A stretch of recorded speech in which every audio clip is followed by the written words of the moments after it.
j'en profite pour représenter Youssef, pour ceux qui ne le connaissent pas. Donc, Youssef Boussouma, fondateur du Parti des indigènes de la République. Ouais. Mais je voudrais dire... Tonton Youssef. Merci surtout à vous tous d'être là et merci de votre fidélité sur... comment? Parle fort. On m'entend là? Donc merci à tous d'être là et merci de votre fidélité, bien sûr à PDH et à toutes nos activités sournoises. Et voilà, et nous avons, ça fait toujours plaisir et c'est toujours réconfortant. Et n'oubliez jamais que nous avons besoin de vous, hein, absolument, pour pouvoir continuer tout cela, hein, bien évidemment, et vous vous en doutez. Alors juste, je veux dire que... Youssef, on a 1 heure en tout. Alors, ne pars pas en monologue. Non, mais j'aimerais... Tout le monde a bien compris pourquoi ce film a été choisi. C'est surtout cela. Tout le monde a bien compris que l'actualité actuelle, excusez-moi, mais l'actualité fait évidemment écho à ce film. L'actualité aussi bien en Palestine qu'en Kanaki, et que c'est l'histoire éternelle de la liberté qui se joue et dont nous avons vu un des épisodes. Voilà. Donc ce n'est évidemment pas fortuit, c'est pas par hasard que ce film a été choisi. Et on a compris que toute l'émotion que l'on peut ressentir à voir ce film, c'est une émotion qu'on a aussi au quotidien, chaque jour, à travers les événements qui nous viennent entre autres de Palestine, mais également de Kanaki ou d'autres endroits du monde où les hommes et les femmes souffrent pour leur liberté. Voilà. Merci Youssef. Justement, il y a énormément de choses à dire sur ce film. Malheureusement, on est limité parce qu'on a qu'1 heure ou peut-être un peu plus, je ne sais pas. Donc, on va essayer vraiment de se limiter. Alors, on ne peut pas parler... garde le micro, Youssef. On ne peut pas parler de la bataille d'Alger sans évoquer le tournage, les conditions du tournage. Donc, on est en 1965, dans une Algérie fraîchement décolonisée.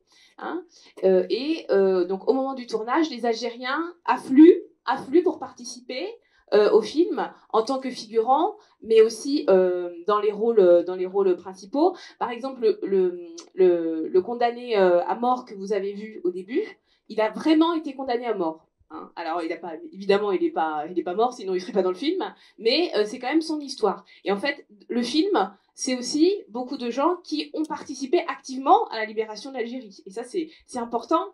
Et ça dit aussi beaucoup de l'ambiance du tournage de cette Algérie qui venait d'être libérée. Alors, qu'est-ce que vous pouvez dire du tournage? Et puis, j'aimerais bien qu'il y ait l'un d'entre vous qui évoque aussi cette histoire de coup d'État, parce que c'est quand même inédit dans l'histoire du cinéma, donc il faut quand même en parler peut-être. Bon, ce tournage a effectivement eu lieu à la mi-temps de l'année 65. Et le 1965, il y a eu un coup d'État, le coup d'État militaire de Houari Boumediene contre Ben Bella, président élu. C'est le premier coup d'État de l'Algérie. Et on a vu apparaître dans les rues d'Alger des chars, mais personne ne s'en est vraiment surpris. Personne n'en a été surpris, personne n'en a été étonné, puisqu'on pensait que ça faisait partie du décor du film de Pontecorvo. Alors, ce film a effectivement eu un surplus énorme de figurants autochtones, indigènes, algériens, mais une grave pénurie de figurants européens. Pour tenir les rôles de la foule européenne, etc., il a fallu faire appel à tous les personnels d'ambassades étrangères. Il y avait assez peu de Français, mais il y avait dans les figurants européens que vous voyez beaucoup de Danois, d'Allemands, de Suédois, etc., qui ont été recrutés pour tenir le rôle de la foule pied noir d'Alger. Je voudrais juste profiter 1 seconde pour rendre un hommage à l'acteur qui incarne le colonel Mathieu. Ce colonel Mathieu n'a jamais existé en fait. Hein. C'est une synthèse de Bijard, de Léger, de Trinquier et de divers officiers qui ont participé à la... Oui. Donc, Jacques Martin, qui incarne le rôle du colonel Mathieu, était un militant décolonial. Signataire de l'appel d'ailleurs. Ouais, c'était un comédien de théâtre essentiellement, et qui a été l'un des signataires de l'appel lancé par Sartre, l'appel des 121 pour l'insoumission en Algérie, ce qui lui a valu d'importantes déconvenues.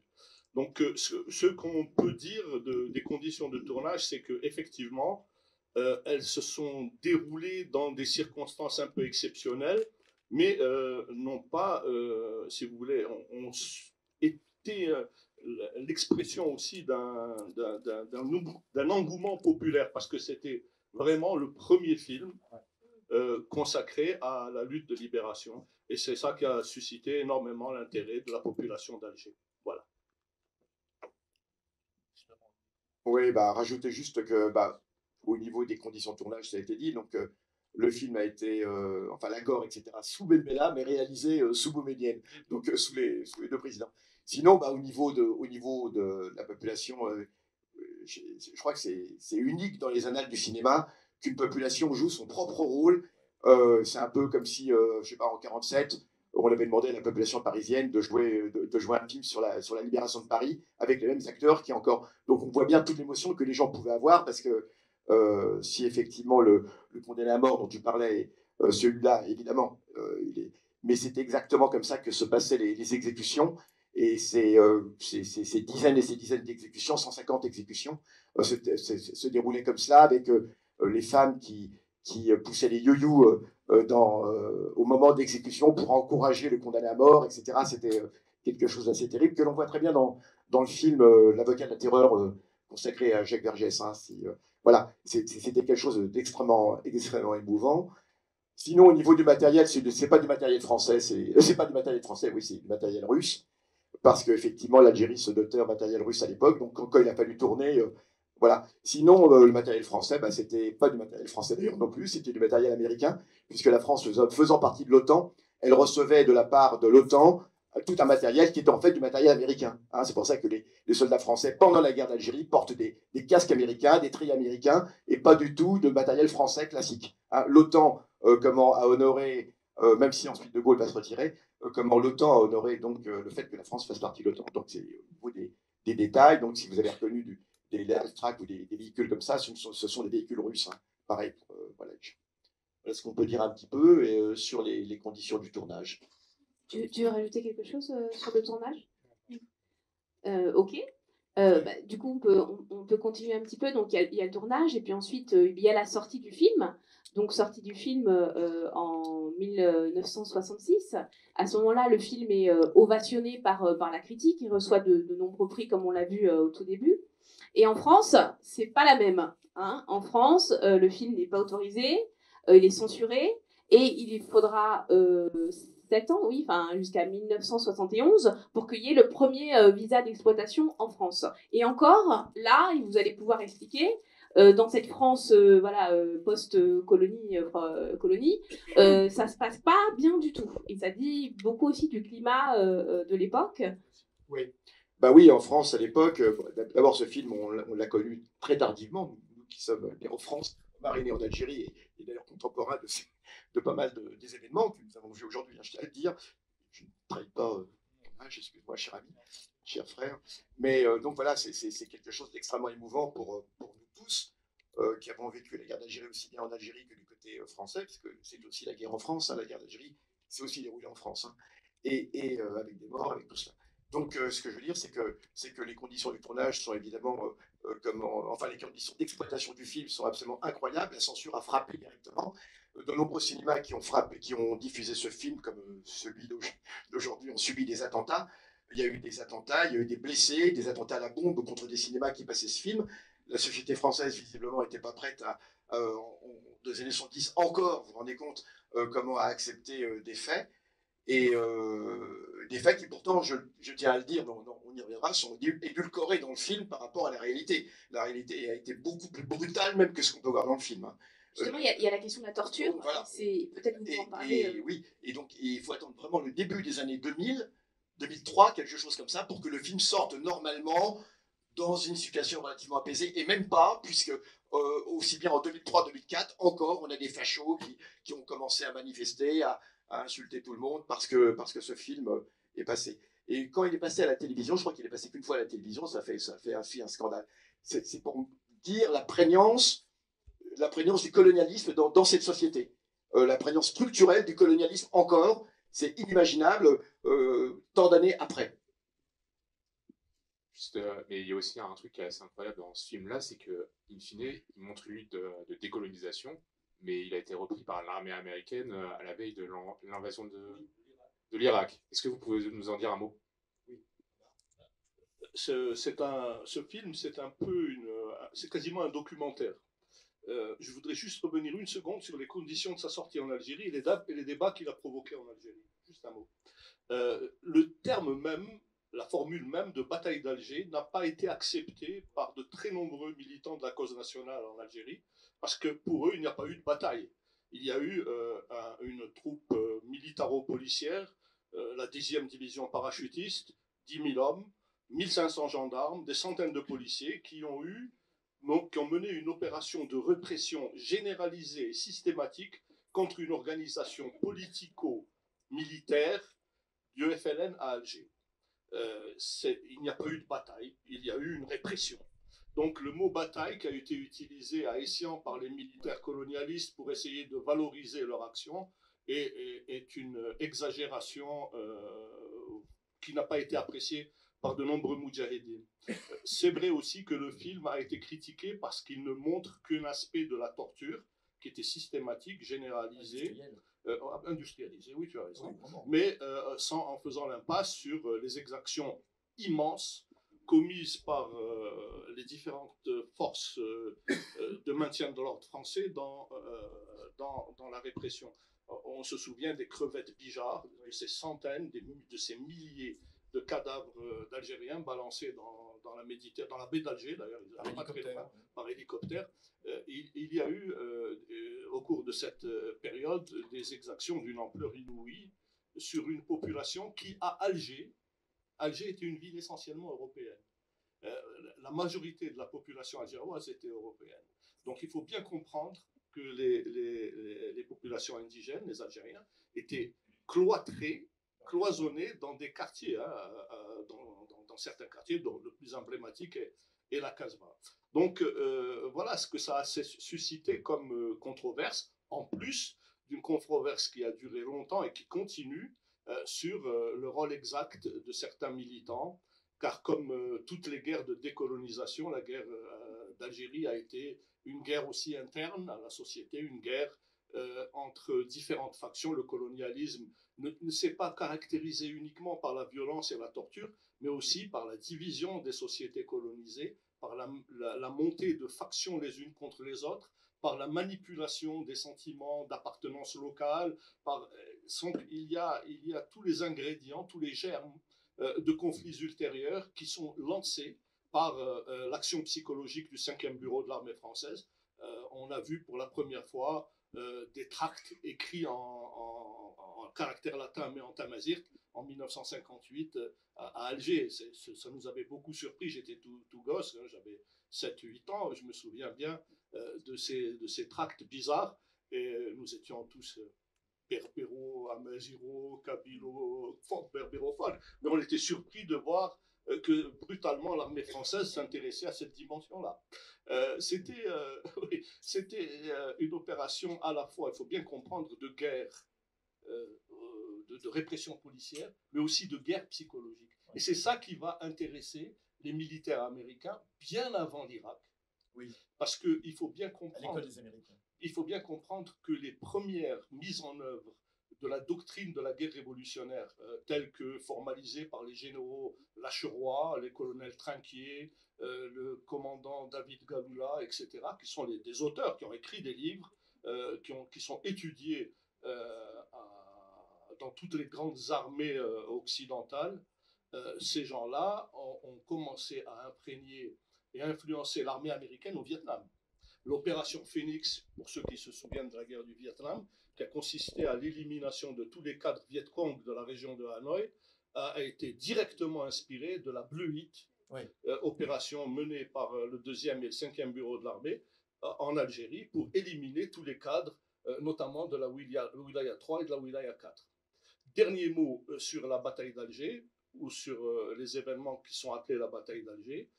La destruction de l'appareil politico-militaire du FLN en Algérie est une destruction éminemment temporaire. Parce que dès 1958, des cadres de la Wilaya 4, notamment l'Arbi Alilet et Abdelkader Betouche, vont réorganiser les réseaux FLN, et ce sont eux qui vont encadrer et orienter les manifestations du 11 décembre 1960. Il faut bien comprendre que ces manifestations ne sont pas du tout spontanées, qu'elles sont organisées et qu'elles répondent d'abord à une tentative de sédition des bureaux de l'action psychologique française qui voulaient mobiliser la population contre l'idée d'indépendance. C'était le fameux mouvement pour le changement qui a été étouffé dans l'œuf par les nouveaux réseaux de la zone autonome qui reprendra pied en début 1962 sous le commandement de SD. Voilà. Oui, oui. Tout à fait, tout à fait.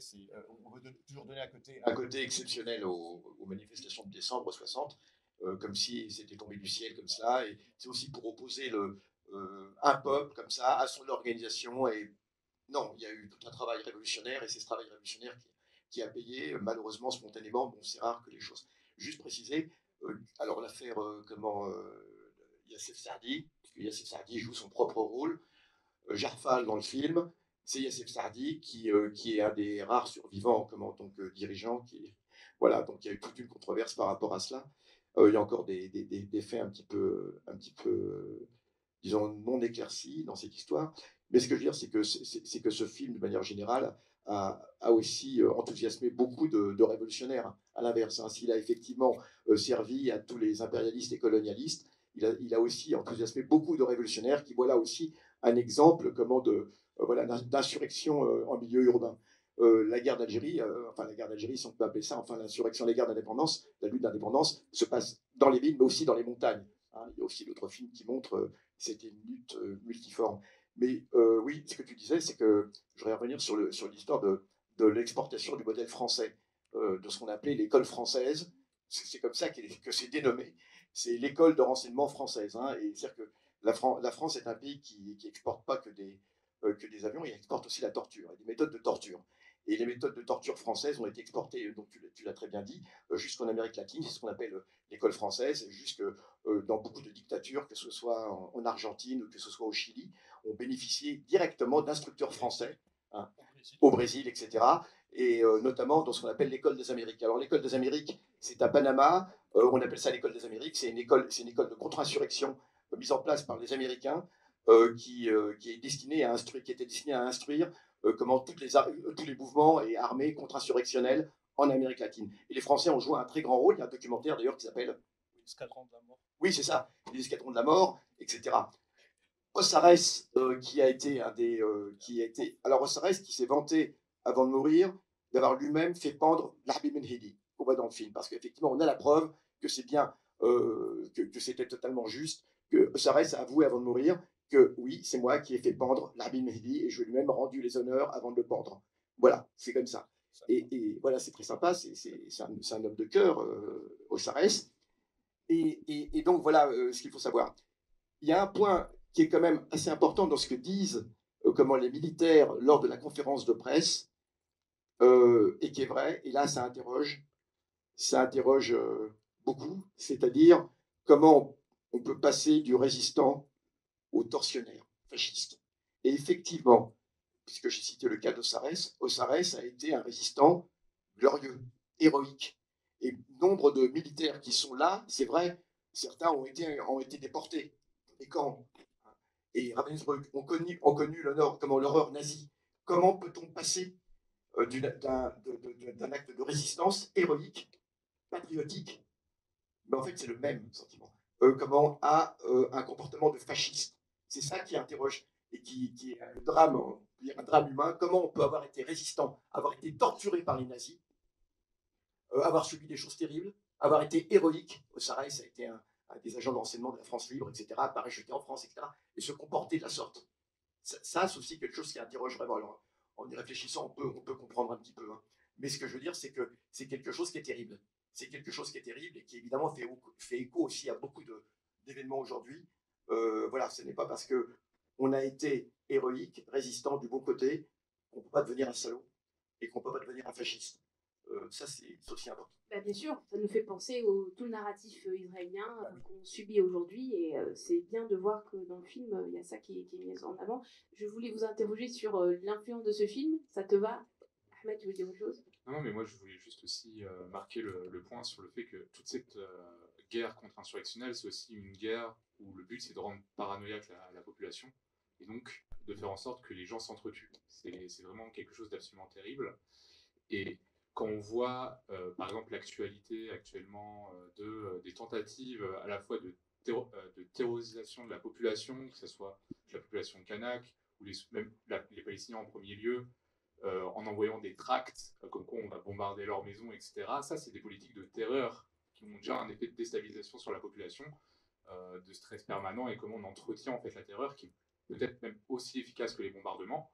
Et après, il y a aussi quelque chose en plus dans cette opération psychologique, c'est qu'elle ne fonctionne pas uniquement sur le ressort de la terreur, mais aussi elle fonctionne sur le ressort de la séduction. Par exemple, dans le film, on voit très bien comment les militaires, en même temps qu'ils martyrisent la population de la Casbah, ils disent la France est votre allié, vous êtes français, soyez fiers d'être français, les soldats sont là pour vous protéger. Et du coup, en fait, on tient en permanence la population dans une situation de maltraitance et en même temps de semi-affection qui fait qu'elle est tiraillée entre des formes d'allégeance. Et c'est ça leur objectif, c'est de rompre l'allégeance à la cause nationaliste, à la cause indépendantiste. Et, en fait, c'est pour ça qu'il ne faut pas être non plus totalement idiot par rapport au premier mot qu'a pu mener Darmanin sur ce qui se passait actuellement en Kanaki, c'est qu'il a nommé le CCAT, donc la coordination territoriale pour l'indépendance, enfin, qui est une organisation qui réunit plein d'organisations indépendantistes kanak, d'organisations terroristes. Alors qu'à côté de ça, il disait, on a toute une opération, par exemple Israël, là actuellement il y a toute une propagande vraiment de littérature de gare, avec des récits du 7 octobre, etc., qui va essayer de toucher les affects de la population, alors que les Palestiniens n'ont pas les moyens matériels d'y répondre. Il y a eu une journaliste, je sais plus, je crois que c'était dans Le Monde, qui disait une journaliste israélienne, j'attends que mes confrères palestiniens publient leur propre récit des événements. Sauf qu'ils seront peut-être bon, ils ont peut-être d'autres priorités, on va dire, déjà en ce moment. Et vu les bombardements et les meurtres qui visent spécifiquement les journalistes, ça fait aussi partie de la doctrine de guerre, c'est la question de la propagande, quoi. Et donc, là, on a eu un exemple magnifique dans le film, c'est comment, à la fois, il se sert des journalistes et comment les journalistes aussi, en fait, ils sont pas non seulement utilisés, c'est qu'eux aussi, ils adhèrent à la cause. Voilà. Oui, ça s'appelle conquérir les cœurs et les esprits.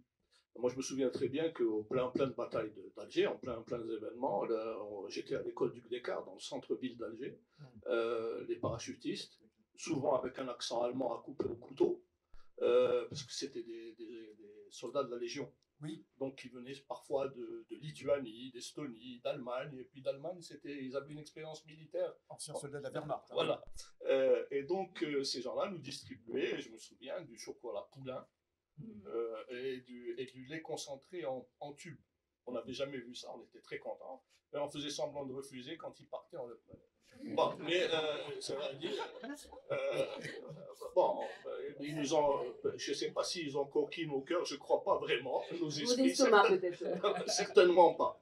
Maintenant, c'est vrai que les estomacs. Oui, ils ont compris les estomacs.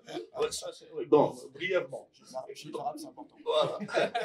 D'une manière générale, ce que tu dis sur la propagande, sur l'action psychologique, c'est un tout. La guerre anti-subversive, l'école des Amériques n'est qu'une succursale, une filiale des deux écoles créées en Algérie, l'une à Arzeu et l'autre beaucoup plus célèbre à Philippeville. C'est l'école de contre-guérilla, de pacification et de contre-guérilla qui a été inaugurée par Jacques Chaban-Delmas. Donc, c'est vrai que nos amis socialistes de la SFIO sont des colonialistes et portent une lourde responsabilité dans l'extension de la guerre et ses dommages les plus terribles, mais les gaullistes qui leur ont succédé en ont fait tout autant. Hein. Ces deux écoles ont contribué à former à la guerre psychologique des générations d'officiers qui ont effectivement essaimé en Amérique, mais en Amérique du Nord et en Amérique du Sud. Il faut savoir que cette DGR, doctrine de la guerre révolutionnaire, comme ils l'appellent, c'est une espèce de fascination de vaincus. Oui. Les officiers coloniaux qui ont essuyé la défaite de Dien Bien Phu en sont revenus tout ébobis et ont commencé à lire les premières traductions de la stratégie de la guerre révolutionnaire de Mao Tse-tung, publiée en 1951 par les éditions de Pékin, et se sont dit, bien, on va essayer de nous-mêmes voir comment on peut priver le poisson de l'eau qui lui est vitale. Oui, parce que comment, voilà, le révolutionnaire est dans le peuple comme un poisson dans l'eau, disait Mao Tse-tung. Donc on va assécher. On va vider l'eau du bocal. Voilà, et donc c'est comme ça que sont inventés en Algérie les camps de regroupement, ou les villages de regroupement, que sont inventés les zones interdites, et comment ils essayent de, par un effet miroir assez étrange, de reprendre à leur compte des contre-méthodes inspirées directement des théories de la guerre révolutionnaire de Mao Tse-tung. Voilà. Ouais. Oui, tu as tout à fait raison, c'est ça. Il faut vider l'eau du bocal pour saisir le poisson. C'est ça, on ne comprend pas ce qui se passe là si on ne comprend pas le terrible traumatisme de Dien Bien Phu. C'est la mère des batailles. C'est-à-dire que Dien Bien Phu, tout part de là, pour tous les révolutionnaires algériens, puisque c'est l'exemple de Dien Bien Phu qui dit aux Algériens, donc c'est possible de vaincre le colonialisme. Parce que sinon, c'était, je le dis à chaque fois, mais c'était une chance sur 10 000. Les fous du 1er novembre, ce que j'appelle les fous du 1er novembre 54, parce qu'il fallait être complètement fou pour oser affronter l'impérialisme français, qui était une des premières armées du monde, ne l'oublions pas. Hein. C'était pas rien, malgré tout. Et donc, c'était un pari qui était absolument hallucinant.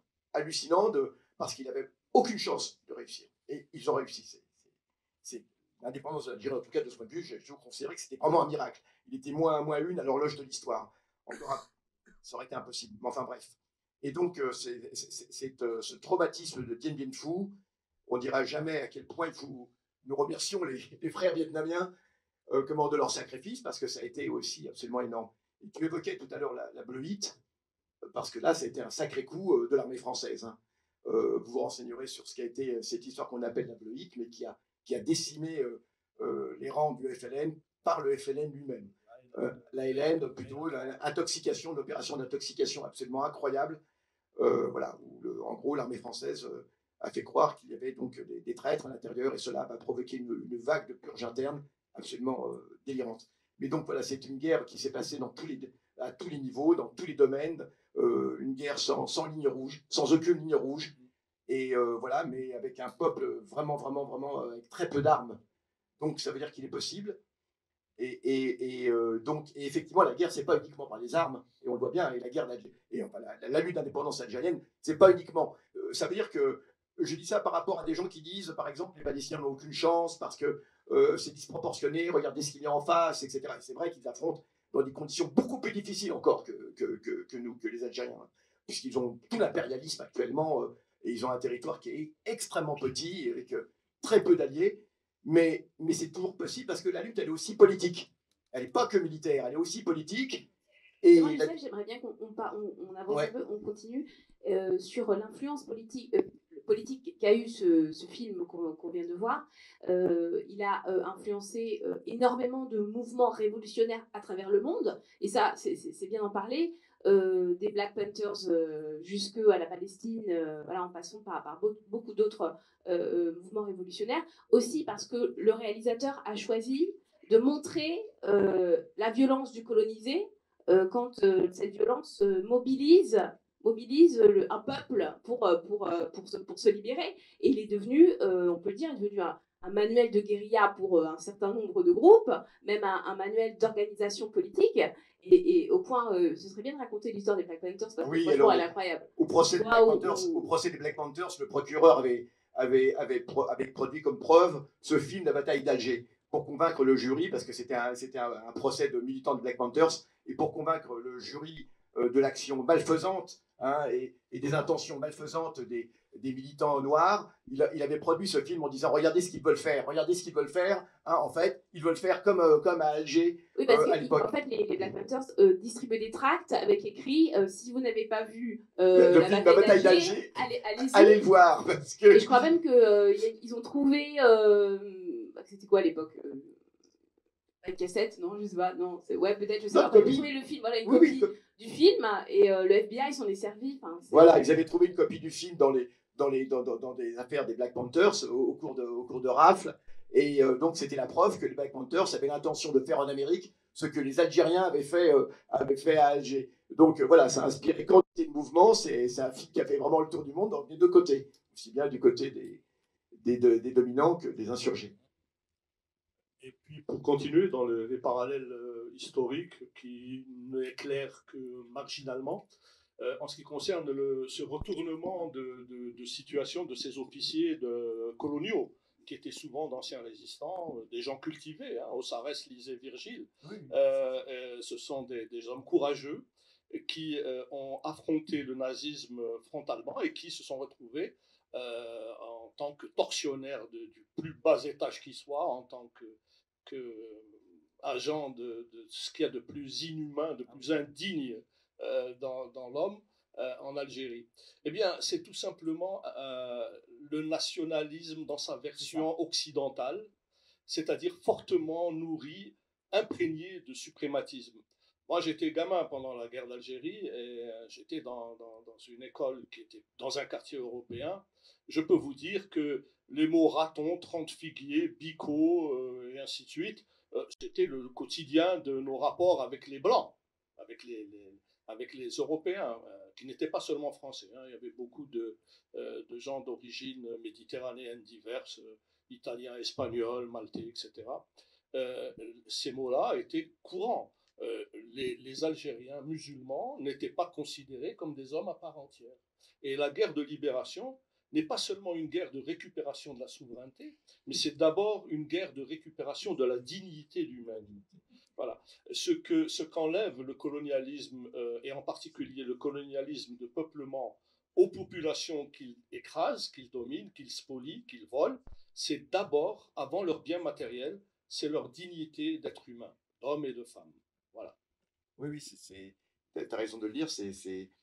L'Algérie est un des 5 exemples de colonialisme de peuplement. C'est des colonialismes auxquels on ne survit pas, normalement. Très peu de peuples ont survécu à des colonialismes de peuplement. Le peuple algérien a survécu à ce colonialisme de peuplement, en Afrique du Sud aussi. Les Palestiniens ont affaire à ce colonialisme, c'est le plus terrible. Les Kanaks aussi ont affaire à ce colonialisme. C'est un colonialisme qui est absolument intransigeant, qui ne cherche pas à exploiter votre force de travail, qui cherche à vous remplacer, tout simplement. Alors avec de multiples circonvolutions, avec des discours sur l'œuvre bienfaitrice de la colonisation, c'est ce qui était dit aussi en Palestine. Au départ, les sionistes faisaient croire que le sionisme allait aussi profiter aux populations palestiniennes, etc. Bien sûr, tout ça c'est absolument faux. Le but final, c'est un des aspects de la séquence terrible que nous traversons aujourd'hui en Palestine, c'est que le roi est nu, c'est que tout est à découvert, c'est qu'on voit bien, le but est vraiment le remplacement et l'élimination pure et simple. C'est pour ça que c'est pas le génocide uniquement en tant que génocide, élimination de corps, c'est aussi la destruction, l'élimination, l'oubli. Il n'y a jamais eu de peuple palestinien, ça n'existe pas. Et d'ailleurs en Algérie, ben oui, c'est ça et tu as tout à fait raison. Ce qui a sauvé le peuple algérien, c'est d'abord le nombre, l'espace, etc. Il y a tout cela parce que c'est énorme, il y avait des montagnes, c'était extraordinaire, mais pour les Palestiniens, c'est qu'en Algérie, c'était pareil. Il a d'abord fallu, et d'ailleurs on sait bien, au XIXe siècle, au moment de la conquête, il était évident que le peuple algérien allait disparaître. Vers 1880, il y a un rapport d'un médecin français, puisqu'on le sait maintenant avec notamment les différents bouquins, notamment Colonisés, exterminés, etc., de Le Cours Grand-Maison et d'autres. On sait que la population algérienne, entre le début de la conquête, 1830, et lorsqu'on arrive à la fin du XIXe siècle, vers 1880 en tout cas, cette population a été diminuée d'au moins de moitié. La population a été diminuée d'au moins de la moitié. Et un rapport médical vers 1880 d'un médecin dit la population indigène est appelée à disparaître. Mais c'est comme ça, c'était quelque chose de normal. Vous savez, c'est le progressisme scientifique qui dit cela. Les espèces inférieures disparaissent. Hein, c'est la vision biologique qu'on a et qu'on applique. Le darwinisme social, le darwinisme, hein, c'est que ces populations-là sont appelées à disparaître, même si on ne les détruit pas, simplement parce qu'elles ne sont plus adaptées aux phénomènes nouveaux et la modernité. Ils vont disparaître normalement. Et c'est un peu comme les Néandertaliens ont disparu, hein, par rapport à l'Homo sapiens, comme ça. Et ils ont été absolument convaincus. Et ils ont tout fait pour cela. Et donc, ils ont divisé la population algérienne, ils l'ont divisé alors ils l'ont divisé en kabyles, en arabes, ils ont inventé la catégorie de mauresques. On s'est demandé souvent, c'était quoi les mauresques en Algérie? Moi, je sais pas, mais c'est quoi les mauresques? J'ai fini par comprendre longtemps après que les mauresques, ce sont les arabes des villes. Ce sont les arabes des villes qu'on appelle les mauresques. C'est une catégorie coloniale qui a été directement inventée. Et donc, en Algérie, si vous prenez une série de cartes postales qu'on appelle scènes et types, vous aviez tous les types qui existaient en Algérie. Vous aviez donc l'arabe, le kabyle, etc. Après, vous aviez le juif, vous avez tout cela, etc., le maltais, l'espagnol et tout. Le but était d'abord de diviser et de faire croire qu'il n'y avait pas de peuple algérien. Et comme l'a dit Maurice Thorez, peuple en formation du Parti communiste. Oui. Voilà, ce fameux discours de 1936, l'Algérie, peuple multiple, creusé de 100 races. Oui, bon, le colonialisme a pour vocation de nier ce qui lui est antérieur. Il n'existait pas, l'Algérie est une création française, c'est bien connu. Le colonialisme nous a constitués en tant qu'Algérie. C'est un discours qu'on entend encore aujourd'hui. Oui. Et les Algériens ingrats n'ont pas aimé le colonialisme, ils ont si peu aimé qu'ils ont pris les armes pour s'en débarrasser. Mais il faut dire aussi qu'après 130 ans de présence civilisatrice, il ne faut jamais oublier que 90% de la population algérienne était analphabète. Après 130 ans de mission civilisatrice, j'ai fait partie des premières générations à être scolarisées de manière significative. Donc c'est tout à fait vers la fin de la présence coloniale que arrive cette idée que l'instruction devrait peut-être être ouverte aux indigènes. Donc c'est une population, comme le dit Germaine Tillon, qui est un témoin de la bataille d'Alger, qui a été largement clochardisée, déshumanisée et réduite à l'état d'analphabète massivement, ce qu'elle n'était pas à l'entrée du colonialisme en 1830. Donc partout, le colonialisme cherche à effacer la mémoire, à fabriquer une sorte de terra nullius peuplé de fantômes, de zombies, aussi bien aujourd'hui en Palestine qu'hier en Algérie, et que ce qui est tenté actuellement en Kanaki, où on essaye de minoriser, si j'ose dire, hein, les populations autochtones. Voilà, c'est partout la même chose. Bientôt, on pourra dire qu'il n'y a plus de Kanaks, il y en avait avant. Mais ils sont partis de même. Il y a juste quelque chose qui est intéressant dans le film et qui est un peu minorisé, c'est l'importance des milices de colons, indépendamment de l'armée, qui ont une forte... déjà, en Algérie, c'est extrêmement important. Et même, par exemple, actuellement, en Palestine occupée, les milices de colons sont souvent au premier front de la colonisation et l'armée suit. Et même en Kanaki, évidemment, que souvent c'est la gendarmerie ouvre les routes et puis les milices se déversent après derrière pour aller chasser les Kanaks. Vraiment de véritables chasses à l'homme. Et la question en fait de la chasse à l'homme. J'ai mis Kanak hier à l'émission du PDH. Voilà. Donc regardez l'émission de PDH d'hier soir, elle est excellente. Mais voilà, la question de la chasse à l'homme fait partie du processus de génocide et de colonisation. C'est inhérent à ça. Et ce n'est pas nécessairement quelque chose qui vient seulement de l'armée, parce que la doctrine de guerre révolutionnaire, à la fois, elle est portée par l'armée, mais l'armée, ce qu'elle veut, c'est s'appuyer sur la population, mais pas seulement détruire la population indigène, c'est aussi mobiliser la population de colons derrière elle pour légitimer son propos. Là, on a vu c'était le colonel-lieutenant Mathieu, c'est qu'il disait, ce qu'il faut, c'est de la volonté politique. Donc en fait, ça veut dire c'est la question de l'ensauvagement des Blancs. C'est le projet colonial et la doctrine de guerre révolutionnaire ne peut fonctionner que si elle a un soutien aussi d'une partie de la population qui se radicalise. Voilà, en tout cas, c'est ça. Je ne sais pas si vous avez encore un mot à rajouter, on a quelques minutes. Juste en 2 secondes, c'est un des aspects de la lutte qu'on n'a pas évoqué, qui est très important, et on le voit dans le film, c'est l'aspect diplomatique. C'est l'aspect diplomatique. Alors le premier coup, ça a raté, puisque cette grève générale, alors elle est encore discutée aujourd'hui, est-ce que le FLN a eu raison ou pas de lancer cette grande grève générale de 8 jours, qui en plus, oui, voilà, qui en plus a été un échec, puisque l'ONU a tiré en touche, comme on dit, et a refusé de s'occuper de la question algérienne. Cette grève générale, elle est encore débattue. Est-ce qu'il fallait ou est-ce qu'il ne fallait pas? Donc on voit le débat dans le film, c'est bien montré entre ceux qui pensent que ça va être l'occasion pour les militaires, au contraire, d'entrer dans la case basse, qu'ils ne pouvaient pas tant que toute la population était dans la rue, parce que c'était une marée humaine, et ceux qui disent non, on peut courir le risque, il y a l'ONU, etc. Et au final, cet aspect diplomatique est essentiel, non, je peux dire une chose, et à ce propos, je ne saurais trop vous conseiller la lecture d'une thèse, enfin c'est un bouquin qui est issu d'une thèse de Matthew Connolly, pardon, Matthew Connolly, qui est un Américain, et qui est comment De Gaulle a perdu la guerre d'Algérie, et qui est absolument excellent, qui montre bien le rapport avec la diplomatie. Finis ta phrase quand même. Désolée. En fait, il nous reste moins de 20 minutes. On va essayer de prendre quelques questions, peut-être des gens. Voilà, s'il vous plaît, des questions. Pas des conférences, s'il vous plaît. C'est mieux. Qui veut... Ah, c'est bon. Bonsoir. Merci déjà pour la diffusion, pour les témoignages et les éclaircissements. J'aurais 2 questions. La première, ce serait comment ça a été réceptionné? Parce que j'ai des souvenirs, mais d'Archivina, de Osiris à la télévision, on invitait les gars qui avaient qui avaient torturé en fait. Mais oui, c'est ça, et c'est un peu rhinocéros actuel, et j'aimerais savoir comment c'était, qu'est-ce que vous en avez pensé, pourquoi l'expliquer quoi. Et aussi, moi j'ai un papa qui était algérien dans les années 50 en Algérie, et quand j'en ai parlé à mes amis là que j'allais voir la bataille d'Alger ici, ceux qui ont eu des parents de la génération de mon père m'ont dit ah c'est marrant, et ils m'en ont parlé aussi, moi mes parents et tout. Et comment vous l'avez reçu ce film? Est-ce que ça a été important dans votre militantisme, ou je sais pas, genre dans les années 60, enfin là du coup 70 pour oui, oui, avec Attends. Oui. Oui, peut-être 2 questions. Qui veut poser d'autres questions? Ça va?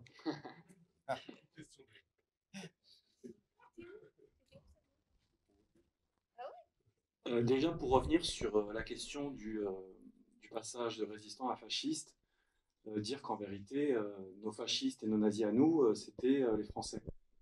Parce qu'à chaque fois, on a tendance à dire « et la République française ». On a tendance à dire que c'était des fascistes ou essayer de trouver d'autres mots, mais c'était la République. Ça, c'était pour préciser. Et enfin, peut-être que ça n'a pas été dit, est-ce qu'on peut soulever le thème de Haben Ramdan, qui a été quand même celui qui a décidé de cette bataille, entre guillemets, qui est passé à la trappe, qu'on a voulu faire oublier. C'est important qu'il soit réévoqué aujourd'hui, parce que c'est lui qui a organisé cette révolution. Et justement, Boumedienne a cherché à le faire oublier. Est-ce que quelqu'un veut encore poser une question? C'est bien, Michel. Oui, c'est bien. Bon, on peut s'arrêter là. Alors ce film, La bataille d'Alger, a été très important, oui. C'est un film mythique, parce qu'il faut savoir que peu l'avaient vu à l'époque. Dans mes jeunes années, peu l'avaient vu ce film. Et certains disaient « Ah, mais moi je l'ai vu, hein, c'était exceptionnel. Hein. » Il faut bien comprendre qu'on n'est pas dans la situation d'aujourd'hui où on pouvait avoir des cassettes ou n'importe quoi. Alors ce film, et aussi les films de René Vauthier, et aussi les excellents films de René Vauthier, dont je ne saurais trop vous recommander également la vision, hein, Avoir 20 ans dans les Aurès, qui est excellentissime, et les films de Vauthier sont tous basés également sur des faits absolument réels, hein, comme ce film. Donc ça a été très important pour les militants. Aussi, il y a un autre film aussi, c'est Octobre à Paris, qui relate les massacres du 17 octobre 61 à Paris. Ça fait partie de tous les événements mythiques de la guerre, mythique, pas forcément positif, hein, mais comment de la guerre, oui, voilà, vous savez, emblématique, hein, et très important, parce que, alors mythique, parce que c'est pas uniquement des films de souffrance, c'est des films de lutte. C'est des films de lutte, de résistance. Donc c'est ça aussi, on avait besoin de s'abreuver à cela. On avait besoin de s'abreuver à cela, et c'est évident que, parce que la bataille d'Alger, bon, c'est quelque chose de terrible, et surtout le martyre d'Ali Lapointe et de ses camarades. Si vous allez à Alger, d'ailleurs, allez-y, bon, ça a été retapé, et là, il y a un endroit où est-ce que vous pouvez, vous inquiétez pas, le peuple algérien est un peuple tout à fait accueillant et sympathique, en dépit de tout ce qu'il a souffert. Non, mais ça, je le dis franchement, hein, et pas parce que je suis algérien, mais non, mais c'est ça qui est extraordinaire, c'est que, après avoir vécu tout cela, non, parce que je me rappelle que quand j'étais petit, les Allemands, on ne disait pas les Allemands, les Français disaient les Boches, encore. Ils disaient les Boches, les Boches, les Boches. Alors bon, et je me disais, bah, alors pourtant, ils font partie de l'Europe maintenant, etc. Donc, en tout cas, ce film en Algérie, vous pouvez aller sur les lieux même de la bataille d'Alger, hein, mais les militants, et c'était uniquement les militants d'extrême gauche, parce que la gauche française, et Omar l'a dit, il y a un parti d'abord en France qui pose problème, c'est le Parti socialiste. C'était le parti colonial par excellence. Si je vous dis qu'à Alger, le directeur de la DST était aussi le chef de la SFIO, c'est-à-dire le Parti socialiste. C'était le directeur de la DST en 58. C'est Kaldir Reynaud. D'accord, ça vous dit tout. La DST, les services français. Donc voilà. Donc c'est des films qui sont toujours importants et à mon avis, c'est des films qui ne peuvent pas vieillir. Ce genre de film et les films de Vautier également et la bataille d'Alger, c'est un monument. Alors je rappelle que c'est un film italien. Alors regarde. Pour la deuxième question du camarade sur la. Celui-là peut-être. Ah non. Il faut l'allumer. Pour la deuxième question sur les Français nazis, sur la République, d'abord, c'est pas aussi catégorique que ça. Une grande partie du mouvement national algérien vient de sa formation au syndicalisme en France.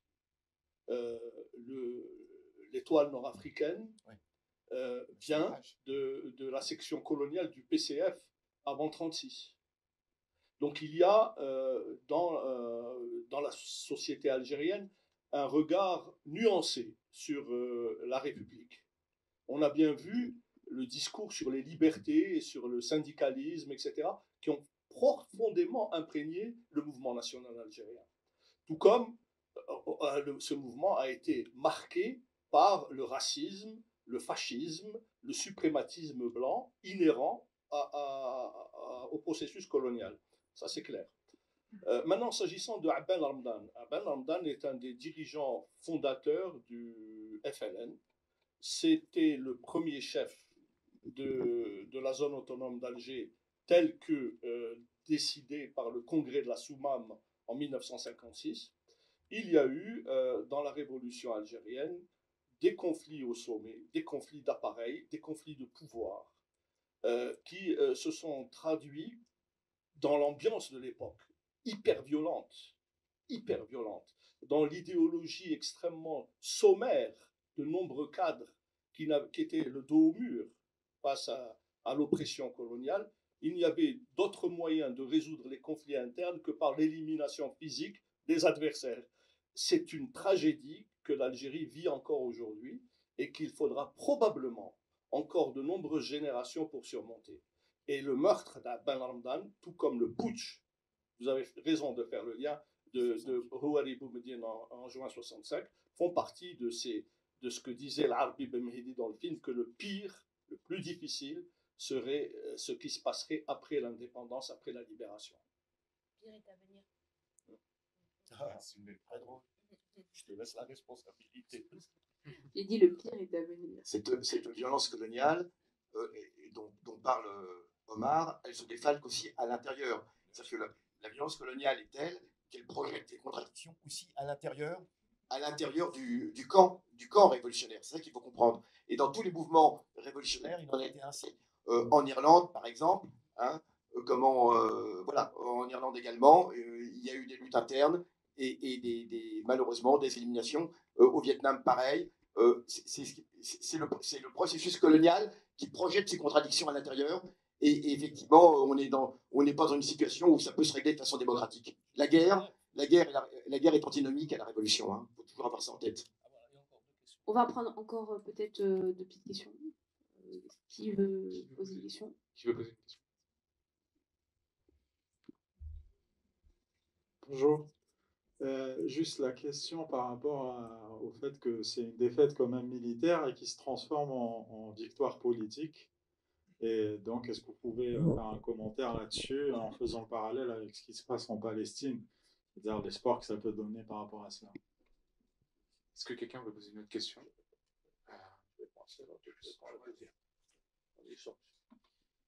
Oui, bonsoir.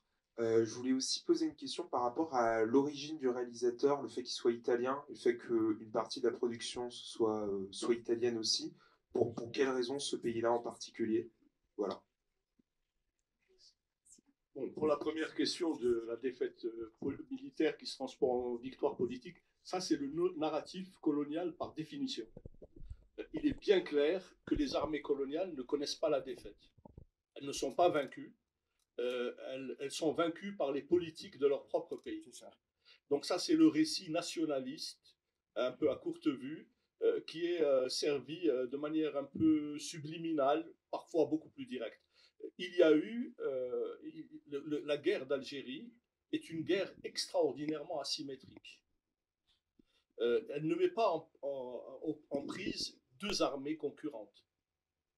Elle met en prise une population dont une partie prend les armes face à une armée moderne, structurée, disposant de moyens militaires et de capacités d'équipement quasi illimitées, vu son appartenance à l'OTAN.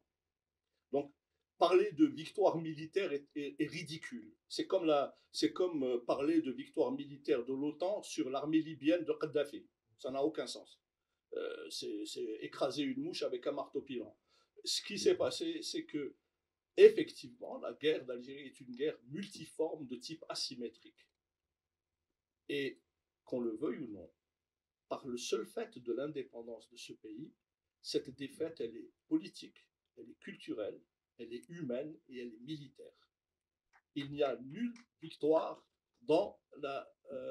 du côté du colonialisme, il n'y a qu'un échec total, complet. C'est exactement ce que nous voyons aujourd'hui à Gaza, où on voit une armée suréquipée, disposant des réserves illimitées de l'OTAN et des États-Unis en particulier, face à quelques milliers de combattants disposant de fusées bricolées sur place et qui tiennent 8 mois encerclés, sans ravitaillement, sans possibilité d'approvisionnement ni d'aide extérieure, sans frontières avec un pays qui pourrait les aider, voilà, sans base arrière. Donc, cette victoire militaire, si victoire militaire il y a du côté colonial, ça ressemble fortement à une défaite. Oui, oui, tout à fait.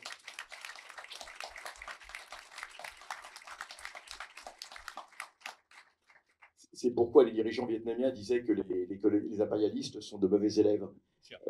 C'est Giap, précisément le général Giap, le vainqueur de Dien Bien Phu, et le vainqueur des Américains, puisque le général Giap, qui mesurait 1,55 m de hauteur, a vaincu 2 des plus grands impérialistes au monde, quand même, successivement. Et c'est quelque chose. Et le général Giap disait que les impérialistes sont de très mauvais élèves, ils n'apprennent pas de leurs défaites. Et voilà. Donc, ça c'est une chose. Mais oui, pour revenir à ce que tu dis, c'est qu'effectivement, eh bien, comment c'est toujours, voilà, on entend toujours dire, la définition de la guerre, c'est imposer sa volonté à un ennemi. Et dès l'instant où vous n'imposez pas votre volonté à cet ennemi, même si, en apparence, vous en tuez beaucoup, mais si vous n'imposez pas votre volonté à un ennemi, vous avez perdu. Quel que soit, vous avez perdu. C'est comme ça, c'est le jeu. Et à Gaza, les Israéliens ont perdu parce qu'ils ne peuvent pas et ils ne pourront jamais. C'est ça qui est absolument incroyable, c'est que jamais les guerres asymétriques peuvent être perdues, dès l'instant où le peuple, à moins d'exterminer complètement tout le peuple. Et ce n'est pas le cas. Donc c'est pour ça que les Israéliens devraient comprendre dès maintenant qu'ils ont déjà perdu. Ça éviterait beaucoup de morts dans tous les côtés, de tous les côtés. Hein, et le problème des Français, c'est qu'ils ont mis 8 ans avant de comprendre que de toute façon, ils ne pouvaient pas gagner cette guerre. Et quant à la réalisation italienne, ce sont les communistes, le Parti communiste italien, qui n'est pas le Parti communiste français, à préciser, n'est-ce pas, qui n'était pas du tout, et Pontecorvo était un communiste. Alors je crois qu'au départ, c'est à Visconti que Youssef Sardi, parce que c'est Youssef Sardi que l'on voit là, dans le film qui joue son propre rôle, c'est lui qui avait écrit, c'est à la suite de ses mémoires que ensuite ça a été scénarisé, enfin qu'un scénario a été par Solanas, Solanas qui a fait bien d'autres aussi scénarios, et donc au départ, c'était à Visconti qu'on a demandé s'il était d'accord pour faire ce film. Visconti a dit non, donc Visconti a proposé Pontecorvo, Gillo Pontecorvo, qui est un communiste. Et les communistes italiens n'ont pas été les communistes français. Je parle des communistes français, du Parti communiste français, je ne parle pas du Parti communiste algérien, où il y a eu des héros extraordinaires, hein, bien sûr, comme Odin, Yveton, etc., bien sûr, des martyrs, hein, de la révolution algérienne. Et donc, Pontecorvo a accepté, effectivement, voilà. Mais c'est parce que c'était aussi un acte politique. D'ailleurs, Pontecorvo fera d'autres films que je vous conseille également, comme Quemada, etc., qui racontent l'insurrection haïtienne, anti-esclavagiste et autres. Avec Marlon Brando, extraordinaire, et d'autres. Voilà un petit peu. Donc, c'était une filiation communiste, même si le financement a été algérien. Je pense. Non, mais vraiment très très vite parce qu'on doit partir sinon on va se faire engueuler. En plus ils sont très sympas, ils accueillent toujours des ciné-clubs politiques, donc on va vraiment les respecter. Juste un film sur la lutte armée, la résistance anti-impérialiste, décoloniale que vous conseilleriez à notre public rapidement. Un seul. Un seul. Moi je raconte pas. Moi, ce que je recommande, c'est un documentaire cubain extraordinaire de Santiago Alvarez, qui s'intitule Hanoï, mardi 13. C'est une journée de bombardement stratégique des B-52, de l'aviation stratégique américaine sur le Nord-Vietnam. Et c'est extraordinaire, c'est un petit bijou, un chef-d'œuvre de pédagogie historique, de pédagogie politique et d'esprit de résistance. Voilà. Ah oui. Oui, tout à fait. Alors, il y en a beaucoup. Alors, dans la même veine, je recommanderais 17e parallèle de Joris Evans, qui montre bien les conditions de résistance du peuple vietnamien, extraordinaire. Et sinon, les films de Vautier, et j'insiste là-dessus, Avoir 20 ans dans les OS, qui est extraordinaire. Et du coup, moi, je vous propose, pareil, Afrique 50, qui est incroyable. Ah oui. Et un film plus récent, oui, de René Vautier, qui est incroyable, et un film qui est beaucoup plus récent pour le coup, parce qu'il y en a aussi. Peut-être, je vous donne un indice, peut-être qu'il y aura une projection dessus, pas sûr. C'est un film qui traite de l'histoire de Karembeu, et donc des éléments d'Ouvéa, qui s'appelle Kanak, une histoire oubliée. Donc je vous invite à regarder, ou pas. Mais en tout cas, merci d'être venu. Voilà. Enfin, il y a eu une histoire absolument horrible, en tout cas de ce qui s'est passé. Mais sachez que c'est un grand plaisir, c'est avec un grand plaisir qu'on vous a accueillis. En tout cas, merci d'être venu la salle. Merci à vous. Et voilà, et d'être Il y a des gens qui ne connaissaient pas Parole d'honneur qui sont venus. Qui ne connaissait pas Parole d'honneur? Ah, il y en a quand même. Donc on suit sur YouTube, sur Twitch, Parole d'honneur, Média décolonial. Exactement. Il faut prendre les noms, là. Il faut prendre les noms. Il y en a qui ne connaissent pas Parole d'honneur, mais c'est incroyable. Et surtout n'hésitez pas à donner sur Tipeee, sur Twitch, etc. Et n'oubliez pas, il y a la revue Nous qui va bientôt sortir sur le terrorisme. Voilà. Terrorisme, c'est celui qui dit qui est. Voilà. Bonjour. Bien, d'abord, merci beaucoup pour cette invitation. Et désolé de ne pas avoir pu arriver, être là physiquement. Vraiment désolé. Et bon, alors, on m'a invité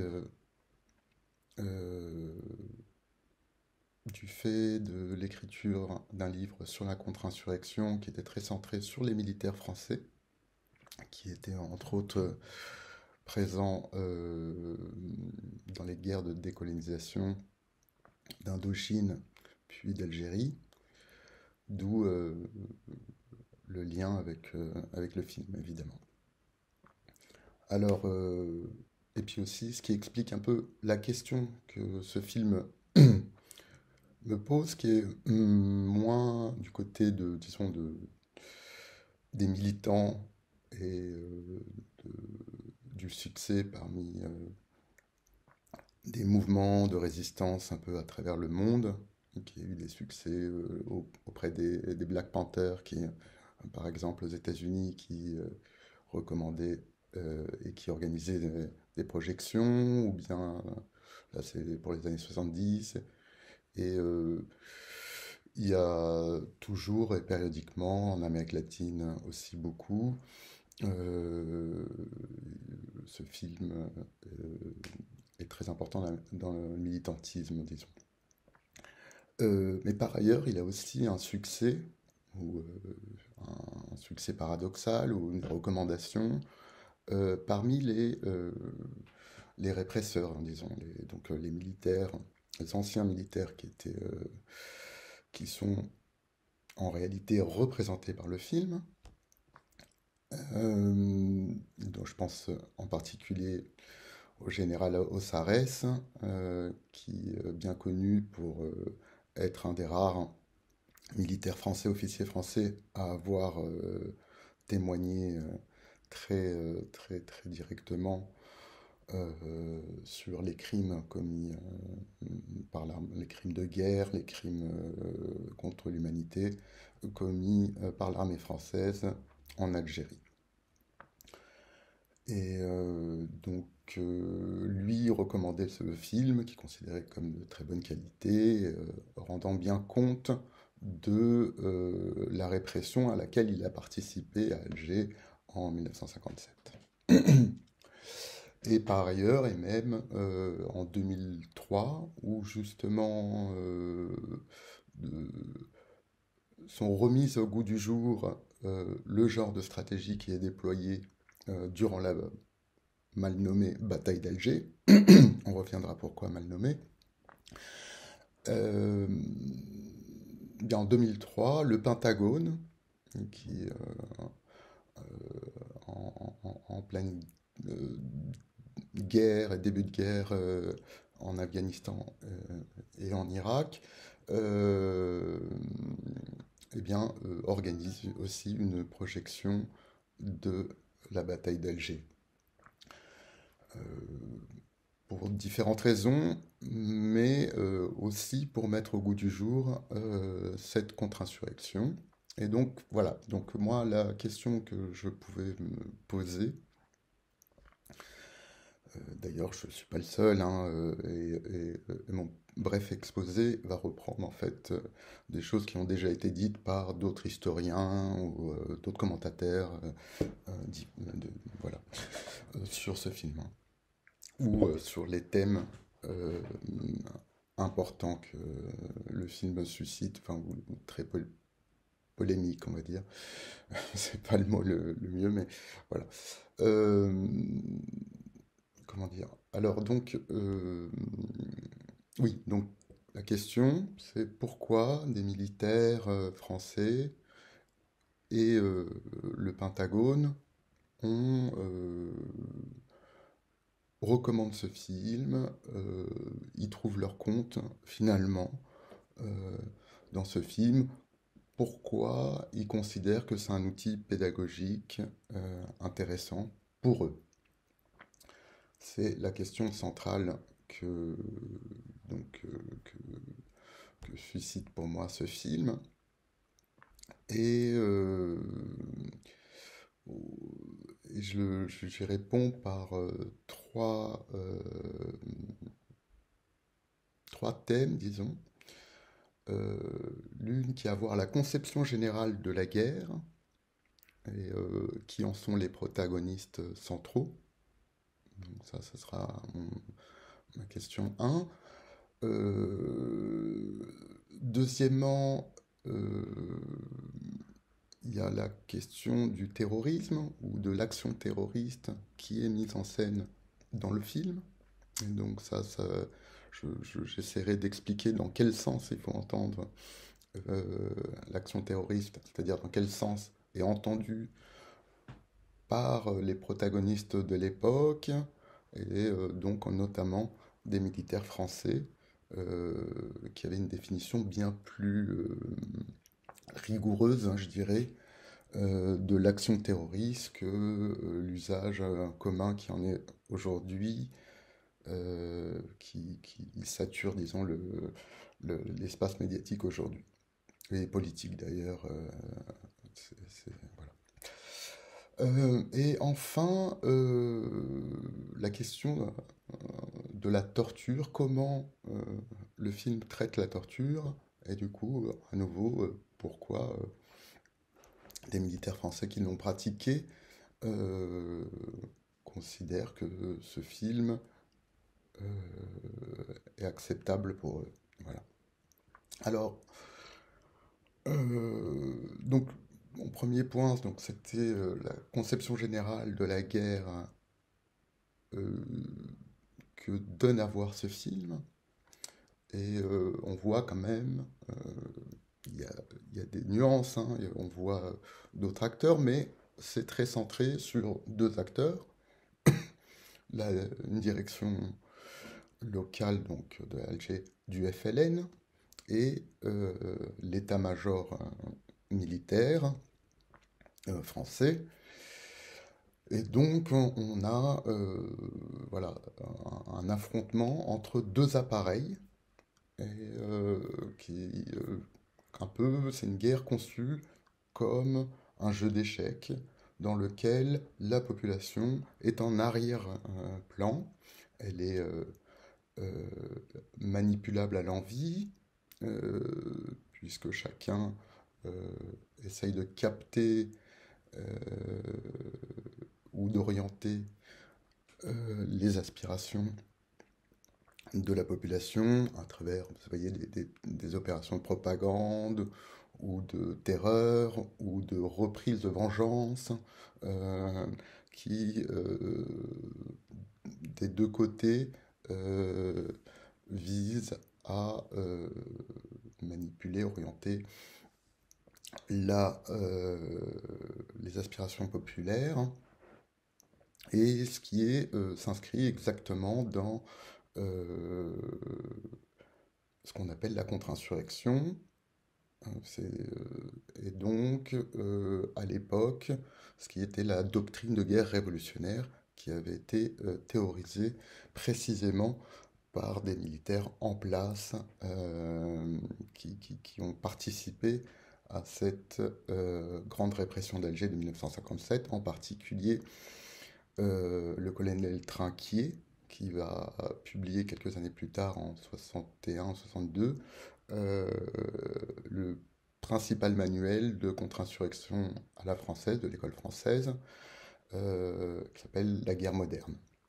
Et donc Trinquier, en 57, début 57, est celui qui organise le quadrillage de la ville d'Alger, ce qu'il appelait l'îlotage, et ce qui permet un contrôle total en fait de la ville indigène. Donc, ce que dans le film apparaît comme la Casbah. Voilà.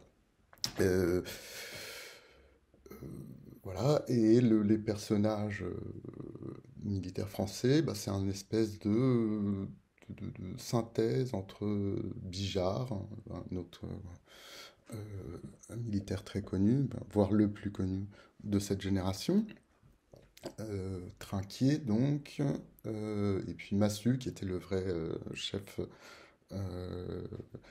de l'armée à qui ont été donnés les pleins pouvoirs sur la zone d'Alger. Voilà, donc ça, c'est un peu les personnages. Alors, qui eux, voilà, je reviens à pourquoi tous ces militaires conçoivent la guerre, effectivement, comme un affrontement entre deux appareils, entre l'ennemi qui est le parti communiste ou le parti indépendantiste, c'est selon, et ça passe de l'un à l'autre, qui aurait développé des techniques pour tenir la population afin qu'elle agisse contre le statu quo, donc le statu quo colonial, qui serait instrumentalisée, disons, la population, corsetée, afin qu'elle agisse contre la France. Voilà. Et donc, c'est à partir de ce diagnostic établi par les mêmes militaires, précisément un qui s'appelle Lacheroy, en Indochine, qu'ils ont développé une théorie générale qui a sa pratique, qui est exactement ce que appliquent ces militaires à Alger en 1957, en fait en Algérie au moins depuis l'année précédente, et puis très spectaculairement à Alger, donc en 1957, donc ce que reproduit le film, voilà, qui est la doctrine officielle de l'armée et de l'État français, mettons de 1956 jusqu'en 1960, et ce qu'on appelle exactement la doctrine de guerre révolutionnaire, qui est l'école française de contre-insurrection. Voilà. Donc pourquoi, à nouveau, voilà, il me semble que le film, en mettant en scène deux appareils qui s'affrontent, avalise la conception générale de ces officiers par rapport à comment ils ont conçu la guerre. Voilà. Ce qui explique un peu qu'il le considère comme un bon outil pédagogique. Ensuite, mon deuxième point était sur les actions ou les actions terroristes, car vous aurez bien vu, le film n'évacue pas la violence du FLN, et les scènes d'attentats contre les civils sont particulièrement éprouvants et donc provoquent une véritable empathie avec les victimes, qui pour la plupart sont civiles. Donc voilà, il met en scène des actions terroristes menées par le FLN.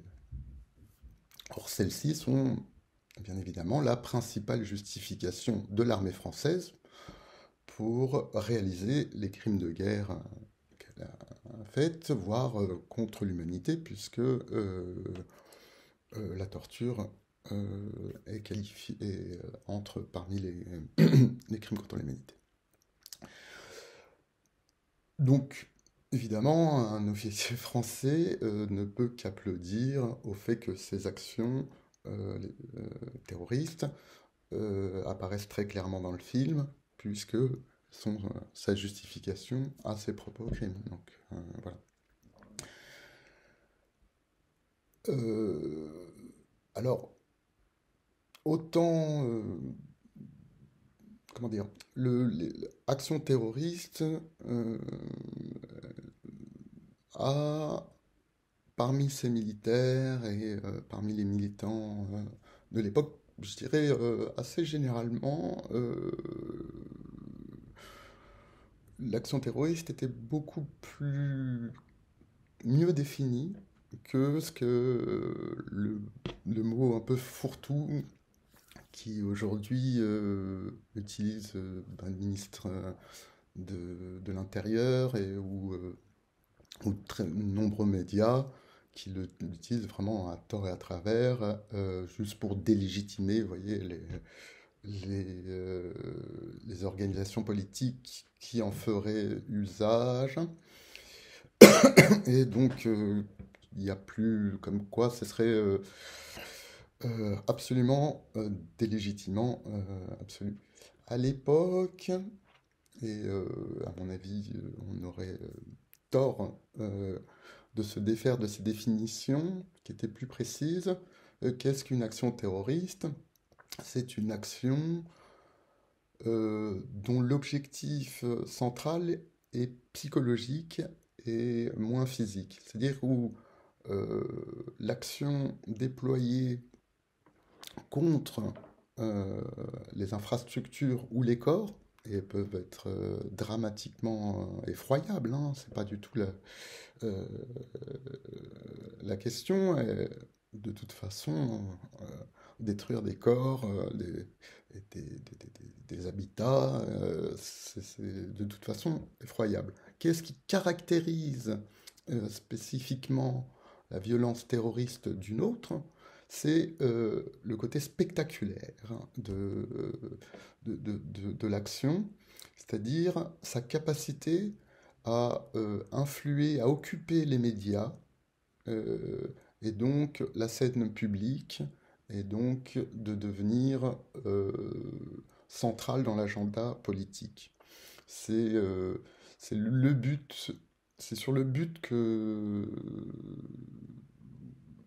se distingue, disons, une action terroriste d'une autre action violente. C'est pas l'intensité de la violence, le nombre de morts, ou même la qualité des victimes. On peut très bien avoir une action terroriste contre des militaires ou contre des policiers.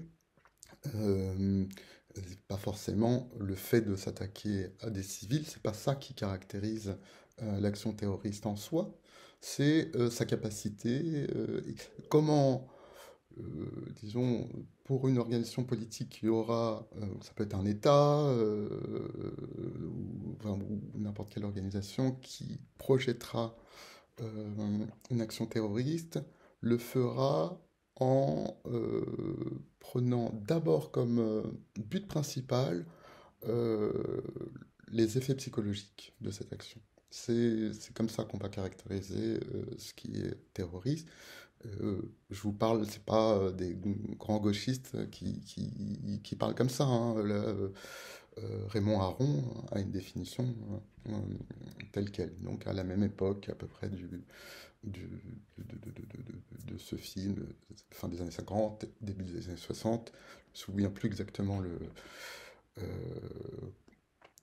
texte de Raymond Aron, enfin la date du texte de Raymond Aron, mais voilà. Et de toute façon, c'est une définition assez généralisée, aussi acceptée par les militaires. C'est-à-dire, il faut bien voir que grand nombre de militaires, d'officiers qui sont en charge de la guerre d'Algérie, les officiers français, ont été eux-mêmes qualifiés de terroristes une quinzaine d'années plus tôt, puisqu'ils étaient, il y en avait une bonne part qui étaient résistants, ou commandos parachutistes, pour la plupart, pour les officiers tels que Ossarès, Bijard, etc., c'est plus des officiers, des commandos parachutistes, ce qu'aujourd'hui on appellerait des forces spéciales, qui sont intervenus en France, sur les territoires français, dans un conflit très irrégulier, qui était qualifié par les Britanniques qui ont cornaqué ces officiers, comme y compris des actions terroristes. C'est officiel, c'est pas... voilà. Donc, vous comprenez bien que on n'est pas du tout dans dans l'utilisation du terme de manière uniquement délégitimante, mais dans la manière technique, disons, de ce terme. Or, voilà, c'est ça que en partie met en scène le film. Et bien, ça légitime d'abord l'action militaire, donc un officier qui pourra par la suite dire, bah, voyez, c'est un bon film. Et pour toute la complexité un petit peu du terrorisme, du concept de terrorisme, je pense que oui, effectivement, ils doivent penser que c'est un officier qui aurait été lui-même qualifié de terroriste et puis qui ensuite aurait combattu une organisation qui faisait usage du terrorisme, va considérer que le film est assez pédagogique de ce point de vue aussi.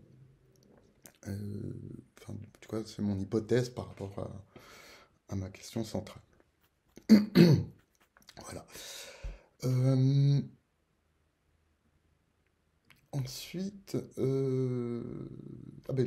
voilà, la question de la torture et de son traitement par le film.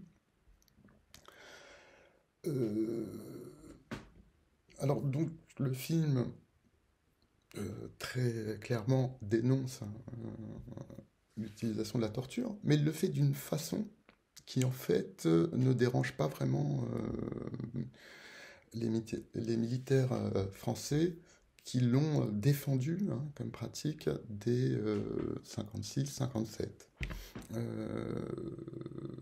Je veux dire, il y a certains textes militaires et certaines interventions d'officiers dans les médias à l'époque sont venus défendre l'utilisation de la torture, souvent en lui donnant d'autres mots, mais clairement en affrontant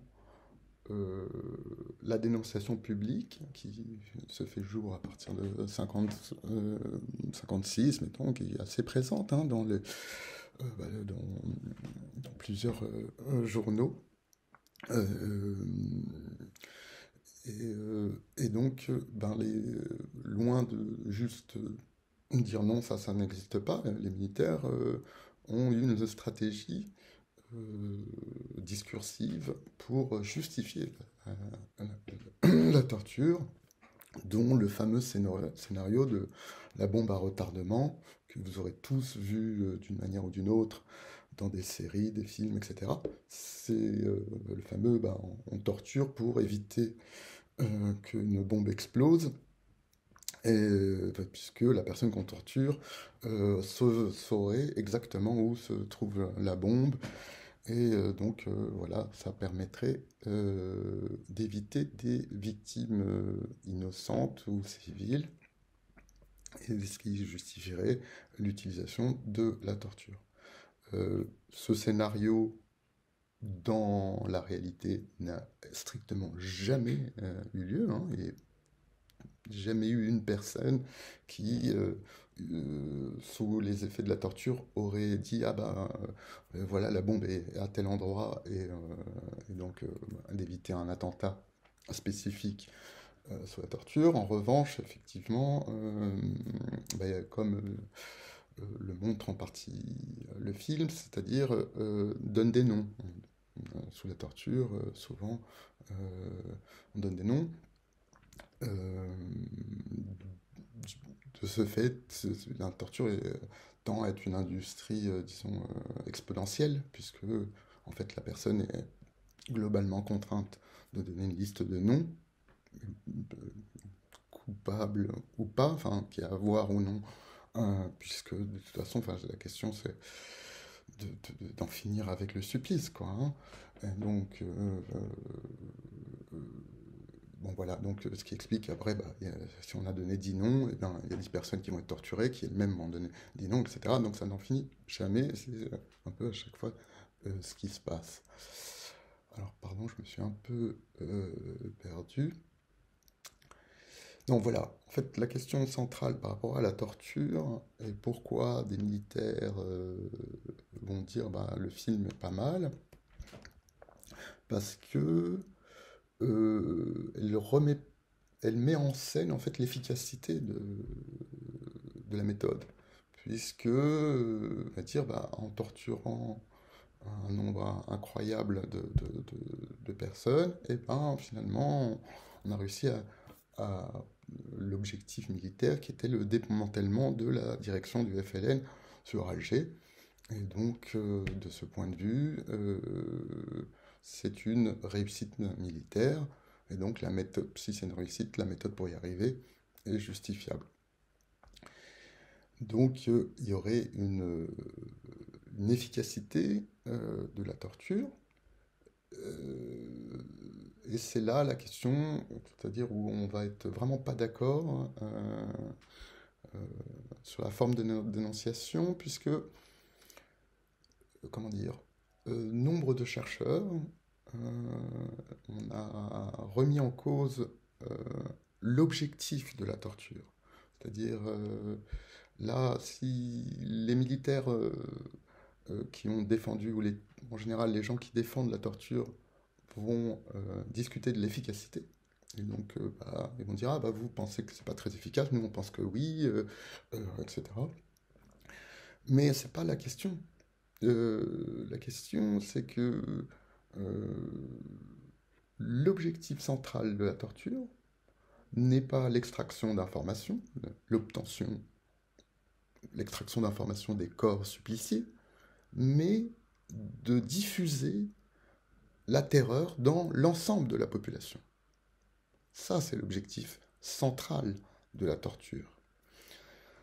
Et ça, c'est l'objectif qui ne va jamais être revendiqué par les militaires. Vous n'aurez jamais un tortionnaire qui vous dira j'ai torturé pour terroriser l'ensemble de la population. Il vous dira toujours c'était pour avoir des informations. Alors bon, il y a des excès ou pas, etc. Mais ça sera l'objectif. Or, on n'est pas d'accord avec cet objectif. On considère que l'extension... Alors il faut documenter, hein, c'est l'extension par exemple territoriale, par exemple sur Alger, parce que ce n'est pas que quelques centres de torture, mais les travaux ont montré que c'était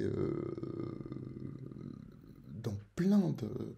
c'était très étendu, il y a des petits centres de torture un peu partout, et c'est quelque chose qu'on va retrouver aussi en Argentine notamment, où il y a effectivement des endroits très connus, parce qu'il était énorme, une espèce de d'industrie de la torture, mais aussi dans les petits commissariats, voire dans des endroits pris par des militaires au cœur de la ville, quoi. Et donc là, il faut penser que ce sont les cris des suppliciés qui tétanisent la ville, quoi, vous voyez. Et donc, enfin, puis par capillarité, eh bien, vu le nombre de personnes qui passent par les centres de torture, eh bien, tout le monde est au courant, et d'où la diffusion de la terreur. Ouais. Terreur nécessite un degré de diffusion. Sinon, il n'y a pas de terreur. Il peut y avoir des crimes effroyables, mais s'ils sont faits à huis clos total, alors à ce moment-là, il n'y a pas de terreur. Vous voyez, c'est assez évident. Voilà, bon, bah là, voilà, je crois que j'ai donné un peu quelques pistes de pourquoi des militaires auraient recommandé ce film, pourquoi, etc., des militaires français. Voilà, bon, Après, on m'avait transmis quelques questions dont, si je me souviens, dont notamment, oui, par rapport à la contre-insurrection, puisque c'est un peu, enfin, c'est clairement l'objet central de mon ouvrage, Terreur et séduction, voilà. Et donc, par rapport à ce qui au massacre, qui se passe depuis l'action terroriste coordonnée par le Hamas le 7 octobre, le déploiement de la violence d'Israël sur Gaza notamment, est-ce qu'elle ferait partie, est-ce que c'est une stratégie de contre-insurrection? C'est un peu la question qu'on me pose assez régulièrement, dont les amis là qui m'ont invité. Et à quoi en fait, j'ai tendance à répondre pas du tout. Non, parce que une stratégie de contre-insurrection implique, enfin, son objectif, c'est de tenir la population.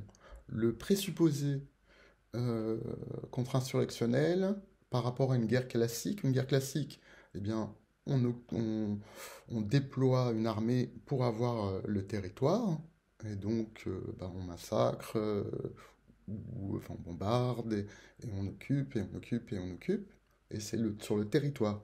Le présupposé contre-insurrectionnel est que pour tenir le territoire, il faut tenir d'abord la population.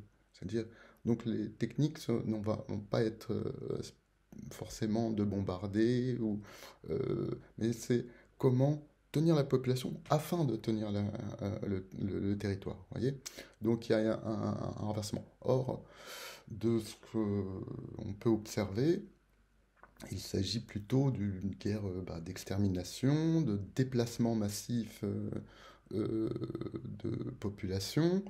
Et donc, il n'y a pas une question de tenir la population sans être absolument pas spécialiste de la Palestine. Il me semble que on voit des caractéristiques beaucoup plus claires de contre-insurrection dans la gestion, disons, pré-7 octobre, et dans la gestion surtout c'est-à-dire la gestion générale, normale, j'allais dire, mais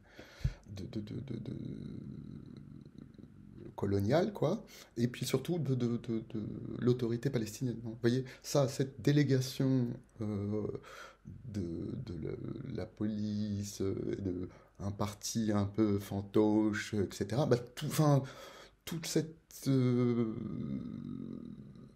toute cette armature de gestion des territoires sous contrôle de l'autorité palestinienne, ça, par contre, ça me paraît exactement une gestion contre-insurrectionnelle classique. Vous voyez, je retrouve un petit peu toutes les caractéristiques. Et encore une fois, pas dans cette mode qui me semble beaucoup plus proche de l'occupation du territoire, quoi. Et donc,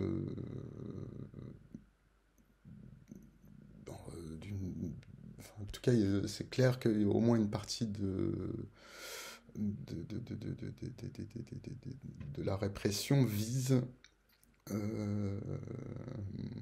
les autorités israéliennes, une partie au moins vise à l'extermination, l'occupation claire du territoire, l'extermination dans le sens à la fois de massacres très étendus et de faire fuir la population, c'est-à-dire colonisation du territoire.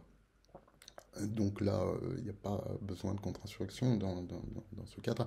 Ce qui ne veut pas dire que la contre-insurrection ne mène pas... ce que je veux dire, c'est qu'il peut y avoir un déploiement d'une stratégie contre-insurrectionnelle qui mène à un génocide. Ça, c'est ce qu'on a vu au Rwanda. Et là, vous voyez, voilà, la question centrale sur la contre-insurrection, c'est la participation d'une partie de la population. Vous voyez, je vous parlais de l'autorité palestinienne. C'est une partie de la population qui participe à la gestion, à la soumission de l'ensemble. Vous voyez, et ça, et dans le cas de Rwanda, c'est une bonne partie de la population qui participe activement à la perpétuation du génocide. Et donc, de ce point de vue, c'est à la fois contre-insurrectionnel, participation de la population, et génocidaire. Vous voyez. Après, bon, voilà. Voilà, je suis à nouveau désolé de ne pas être là j'aurais été très heureux de connaître tout le monde et je suis très honoré d'avoir été invité et pardon si ça a été confus ou quoi, j'espère que nous aurons l'occasion de préciser des points quand ça sera possible. Voilà, merci.